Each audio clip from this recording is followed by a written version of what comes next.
Hola chicos, bueno, en esta clase vamos a empezar de lleno con los contenidos de la materia de economía política.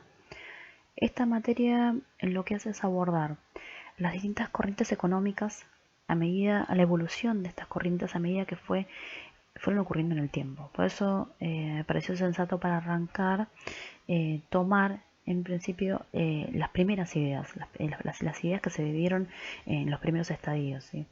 Es importante resaltar que toda evolución y idea económica siempre estuvo ligada al desarrollo de las técnicas productivas. Esto es, a el avance en la forma de producir los alimentos y también en la forma de comercializarlos. Si nos paramos en la prehistoria, la primera pregunta que se nos viene es cómo obtenía el hombre sus alimentos. Bueno, seguramente muchos de ustedes esto ya lo saben. En principio, una fuente era a través de la caza de los animales, la otra la recolección. Todavía no existía lo que era la posibilidad de cultivar alimentos, pero sí recolectarlos. ¿Qué recolectaba? Raíces, frutos y semillas. Y lo otro que me está faltando acá, como fuente de obtención de alimentos, es la pesca. En principio, el hombre se organizaba en algo que se llamaba bandas o clanes. La característica era que se agrupaban en función de un antepasado en común y luego esas sociedades fueron creciendo, lo cual permitió que se desarrollaran los llamados nómades. ¿Qué característica tenían los nómades? Eran grupos de individuos que por lo general se instalaban en cuevas precarias o tiendas precarias y que iban trasladando en función de qué, y bueno, en función de la necesidad de alimentarse. Cuando se acababan los animales o las posibles frutos o semillas que podían recolectar, se trasladaban a otro lugar. Esos nómades con el tiempo se fueron convirtiendo en sedentarios, es decir, cuando empezaron a establecer en algún lugar de una manera fija, y esto permitió el incremento de la cooperación e intercambio entre ellos. Fue beneficioso además porque se incrementó el nivel de vida y la cantidad de bienes y servicios que podían obtener, y además porque empezaron a desarrollar nuevas técnicas productivas. Ya no solo cazaban, recolectaban y pescaban, sino que desarrollaron técnicas como lo que nombraba al principio, como la siembra y la cosecha y también la cría de animales.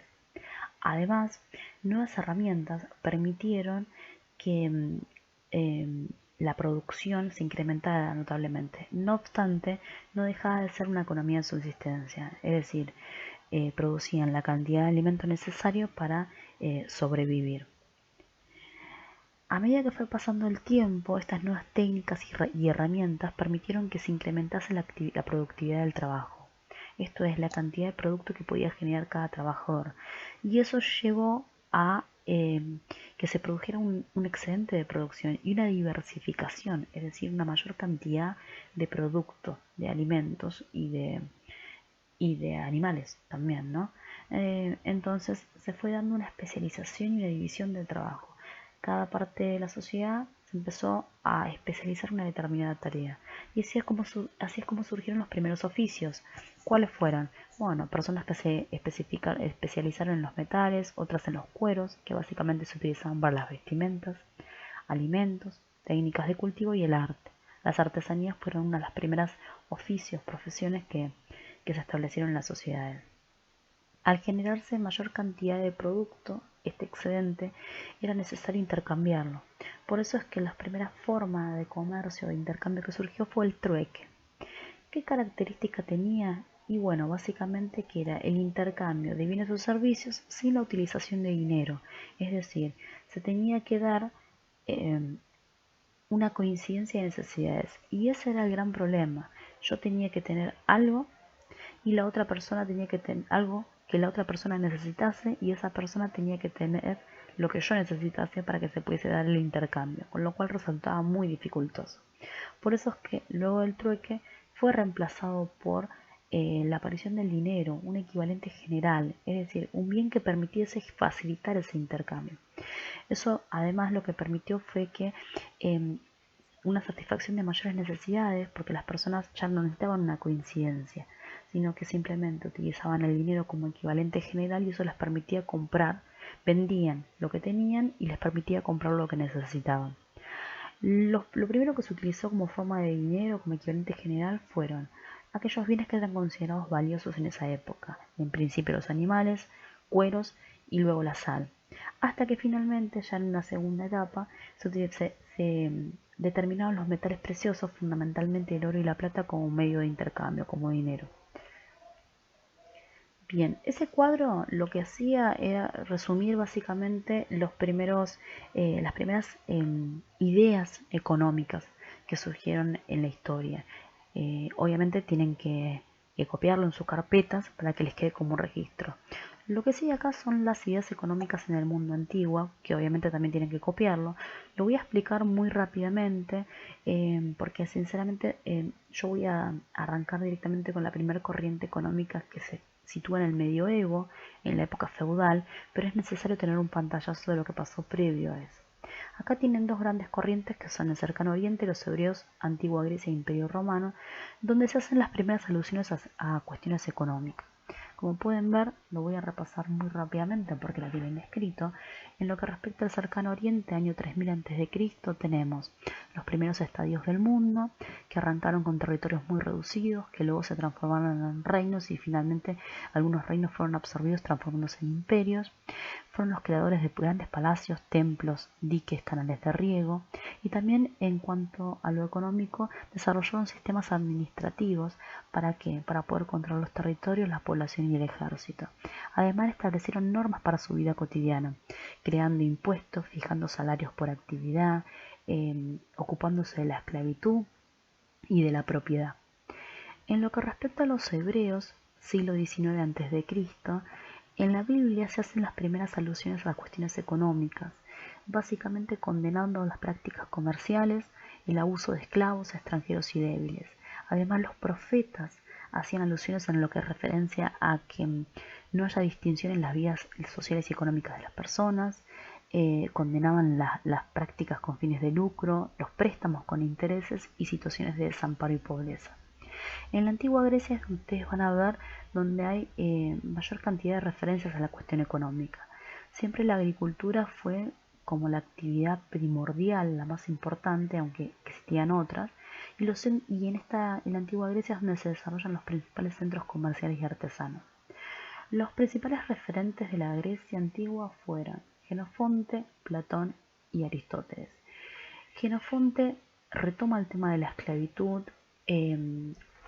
la cuestiona, pero de alguna manera la considera como un mal necesario y hace referencia a cuestiones como la intervención del Estado en la economía, ¿sí? A la necesidad de fomentar el crecimiento de la población y el comercio, que el Estado intervenga comprando esclavos, administrando los patrimonios, la necesidad de una división del trabajo y de analizar la oferta y la demanda de bienes.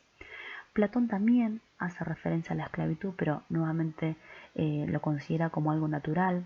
Ya no solo habla de la división del trabajo, sino también de la especialización de las personas para salir de una economía de subsistencia y empezar a generar excedente. Bueno, y también hay cuestiones como la agricultura, la necesidad de una moneda, producción y distribución.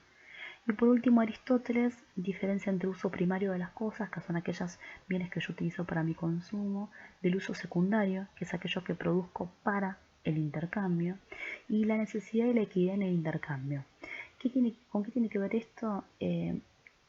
Como lo dice su palabra equidad, hace referencia a un intercambio justo, que el valor de las cosas se determina en función del trabajo incorporado. Esto es muy importante para un autor que vamos a estudiar más adelante de la economía clásica, que retoma estas ideas. También habla del dinero como un facilitador del intercambio y la diferencia entre el valor de uso, valor de cambio, esclavitud y moneda. No profundizo estos conceptos porque, insisto, son las primeras ideas económicas y que van a ser luego desarrollados con las distintas corrientes. Por último tenemos el Imperio Romano. También focalizan en la producción agrícola, establecen un sistema de rotación de tierras y sistema de regadíos que hasta entonces no estaba. Nuevamente critican el comercio, critican el fin de lucro, siguen considerando la esclavitud como algo importante en la cuestión económica, aunque empieza a ser cuestionada, y fundamentalmente desarrollan el derecho romano para la propiedad sin límites y la libertad de contratación, y también desarrollan un sistema de administración y tributación. estableciendo el derecho público y derecho privado. Esto es el derecho a poder tener personas, servidumbre. Como verán, es un cuadro muy sintético en realidad, porque en realidad habría mucho para hablar cada una de estas corrientes, estas ideas, pero en realidad lo que nosotros necesitamos es un pantallazo de las alusiones en lo que referencia a economía. Entonces, nuevamente, les voy a pedir que copien estos dos, el primer cuadro y este segundo en sus carpetas, y lo que van a encontrar a continuación son las indicaciones para empezar a abordar la primera corriente económica que va a ser la clase que viene. Por eso les voy a dejar un trabajo práctico ahora que es en relación al tema del feudalismo. Así que bueno, espero haya sido claro el video y seguimos trabajando.